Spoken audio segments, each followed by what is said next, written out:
Kita ingin berkongsi kepada anda berkenaan dengan menangani isu kebimbangan dan juga kemurungan. Ini antara boleh dibimbing juga dalam kebimbangan itu. Dalam kebimbangan itu perlu untuk dibimbing lah sebenarnya kan.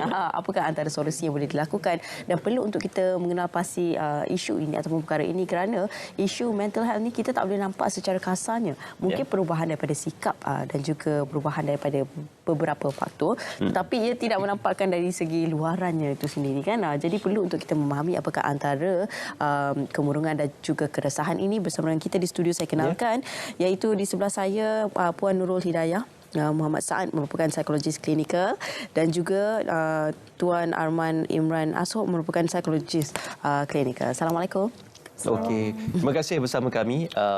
Kita berada dalam satu culture ataupun budaya work culture, boleh kita katakan. Tapi sebenarnya bukan itu fokusnya. Cuma lebih kepada kita melihat ia membuka mata untuk isu kesihatan mental ini dibawa dan juga diangkat. Jadi pada ketika ini, bagaimana boleh diberikan pandangan berkenaan apakah isu kesihatan mental ini diberikan perhatian oleh masyarakat, khusus dalam konteks masyarakat Asia? Masyarakat Asia ya. Mungkin kita boleh mula dengan simptom-simptom dulu saya bagi kepada kawan saya. Okay. Tak mana. So, kita nak tahu simptom dulu baru kita terang lagi satu. Okey, nak tahukan dulu apa itu kemurungan, apa itu keresahan. So kemurungan ni lebih kepada simptom emosi sedih lah. Tapi masalahnya ramai fikirkan kalau saya sedih sikit saya ada kemurungan, tapi that's not the case lah. So sebenarnya kalau kita nak diagnose dengan kemurungan ni, dia kena mengganggu kehidupan kita lah. Ya, so gejala dia contohnya macam ada emosi sedih, ada juga macam gangguan dari segi kognitif, makan. Dan saya nak tanya Sophie dengan Ismail, kalau contohnya seseorang yang ada kemurungan, dia lebih bertidur atau kurang tidur? Lebih tidur. Lebih tidur. Ismail? Saya tak pernah lagi berdepan dengan situasi itu. Jadi jawapan saya itu indefinite lah, tidak pasti. Ya, mungkin boleh jadi kedua-duanya. Yes, actually sebenarnya dua-duanya pun boleh. Ada setengah orang tidur terlampau, ada setengah orang yang tidur terlalu sikit lah. Dan keresahan tu pun agak common lah dekat Malaysia. Kalau tak silap saya, Kementerian Kesihatan Malaysia rilis statistik yang 1 atau 2 tahun yang lalu, katakan lebih 1 juta orang Malaysia diganggu dengan keresahan ni lah.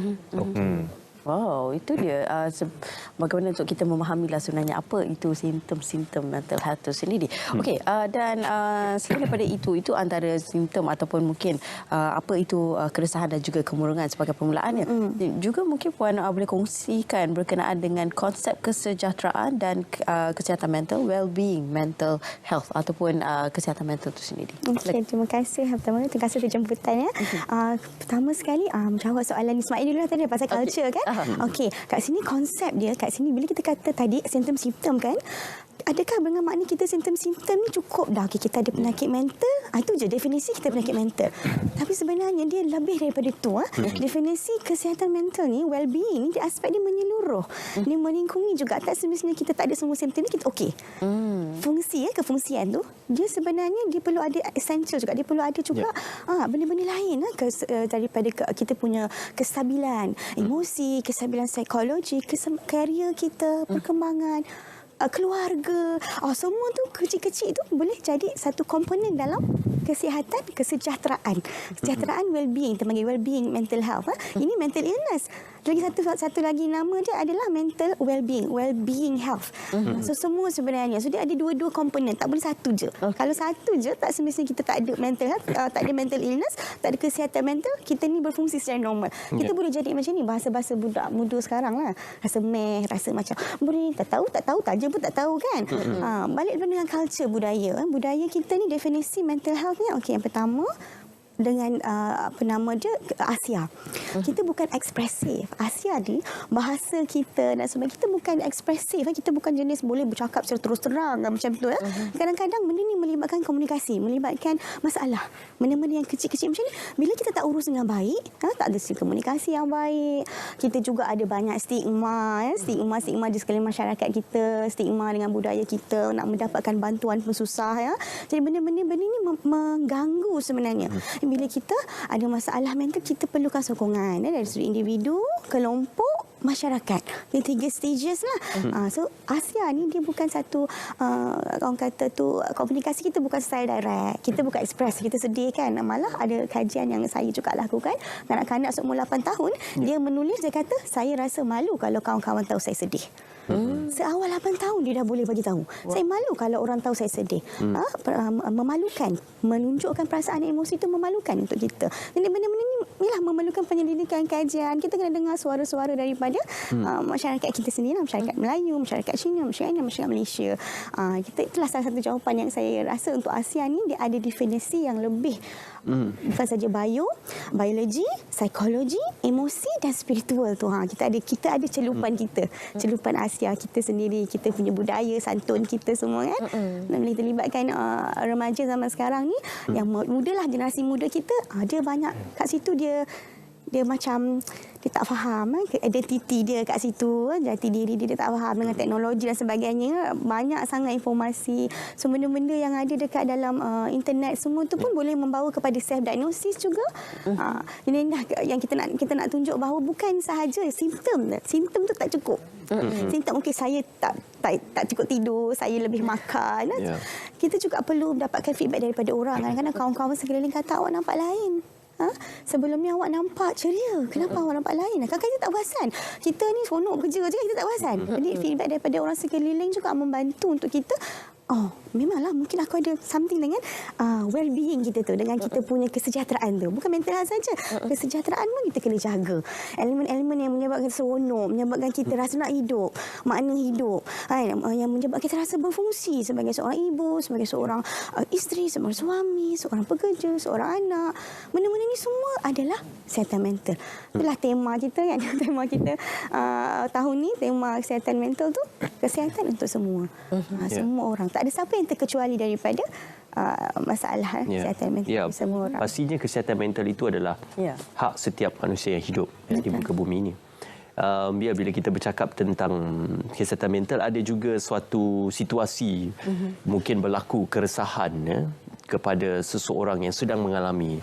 Kita mungkin secara peribadi kita menyedari atau tidak menyedari perubahan badan ataupun emosi kita sendiri. Jadi bagaimana mengenali keresahan itu, sama ada diri sendiri ataupun masyarakat sekeliling atau orang sekeliling boleh menyedari perubahan itu. Tadi Puan cakap tiba-tiba daripada happy jadi sedih.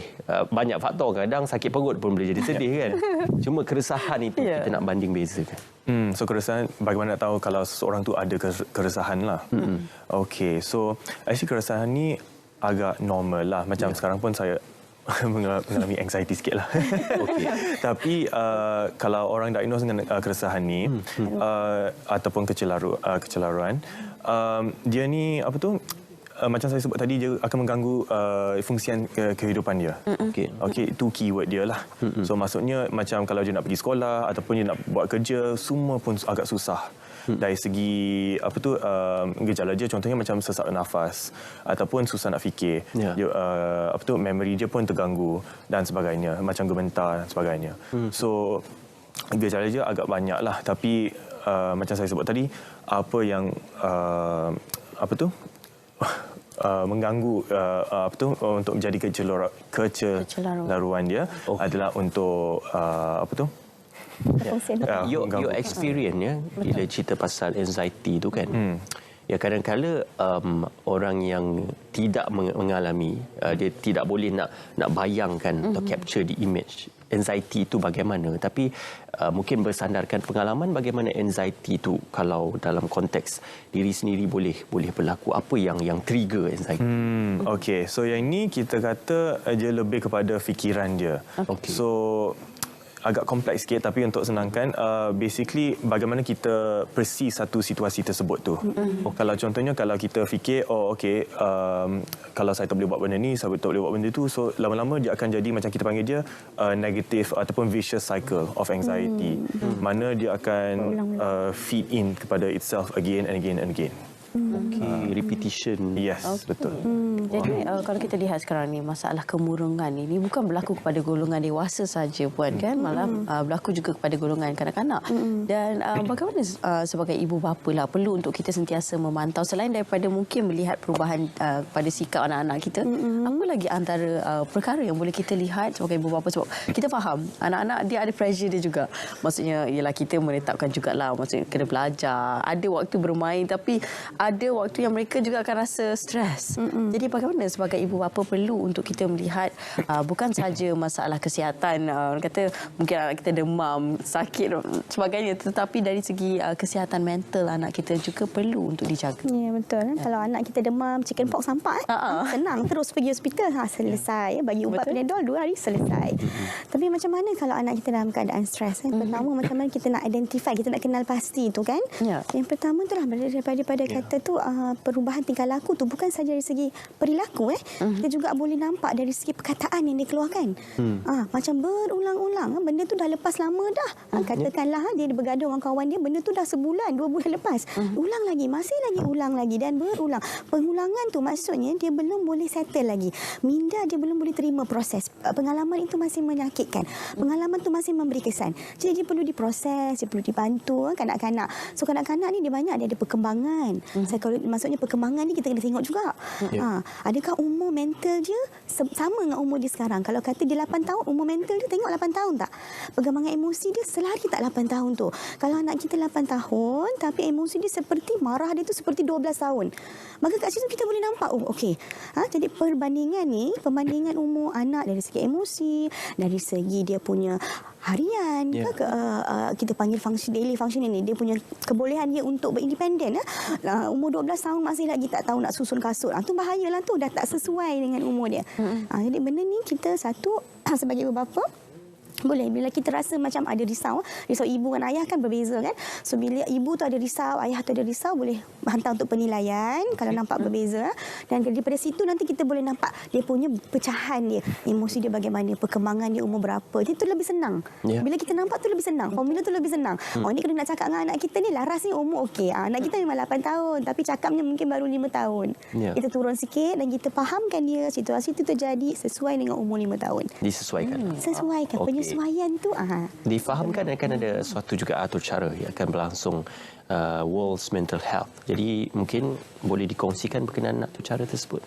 So sempena Hari World Mental Health Day 10 hari bulan 10, kami dekat UCSI akan melancarkan program baru kita, doctorate dalam psikologi ataupun PhD in psychology lah. Dan juga sempena itu juga kita ada pelancaran kita panggil center, pusat penyelidikan, Wellbeing Center UCSI, Wellbeing Research Center. Jadi kita akan adakan open day lah pada hari itu 10 hari bulan 10, dijemput ramai-ramai. Kita lokasinya? Lokasi di UCSI Ceras, Taman Konat, UCSI Ceras, Kuala Lumpur. Satu hari akan bertemu dengan kami, clinical psychologist pun ada di situ, akan ada talk dan akan dilancarkan oleh, pada waktu petang akan dilancarkan oleh yang berbahagia Tan Sri Dr. Nur Hisham Abdullah, mantan Ketua Pengarah Kesihatan kita. Boleh walk in saja. Boleh walk in. 10 Oktober 10 Oktober di UCSI Ceras. Terima kasih kerana bersama kami. InsyaAllah kita war-warkan bersama pada 10 Oktober nanti di UCSI Ceras untuk bersempena dengan World's Mental Health Day. Terima kasih kerana bersama kami. Terima kasih berkongsikan pengalaman ini. InsyaAllah kita boleh menyebarkan kebaikan kepada masyarakat di luar sana. Terima kasih. InsyaAllah. Baik, terima kasih.